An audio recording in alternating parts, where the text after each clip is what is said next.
ঠাকুমা, এটা তোমার নাতি বউ। জানিস তুই কাকে বিয়ে করেছিস? ও হলো ও পাড়া স্বপনের মেয়ে। ও দুটো বিয়ে আগে, ওর দুটো স্বামী মারা গেছে। বেঈমান, তুমি আমার সঙ্গে এত বড় ধোঁকাবাজি করলে? দূর কর, আমার চোখের সামনে থেকে দূর কর। এই চল চল চল, বেরো বেরো চল। ঠাকুমা চলবে? বজ্জাত মেয়ে ছেলে, তুই আমাকে টাকার লোভ দেখো। দূর হয়ে এখান থেকে। চল চল চল। ঠাকুমা এবার চলবে? চলো চলো না বউ, চলো চলো চলো বাড়ি চলো। আরে ঠাকুমা, এটা তুমি কি করছো? চুপ।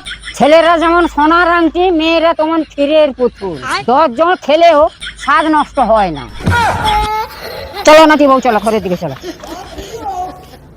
বাহ, নাতি বউ তো বেশ সংসারী। এই মেয়েকে আমি ঘর থেকে বার করে দিয়েছিলাম। নাতি বউ, বাচ্চা ঝাঁটানো হয়ে গেলে ভাতটা বসিয়ে দাও। কি হলো, তোমার এখনো ঝাঁটানো হয়নি? আমাকে চাটা দেবে কখন? আরে নাতি বউ, তুই এখানে, ওটা তাহলে কে? ঠাকুমা, আমি তোমার নাতি। তোমার সাহস কি করে হয় আমার নাতিকে দিয়ে কাজ করো না? ঠাকুমা আর লাগবে নাকি? অত ছাড়া চুপ করে কাজ কর।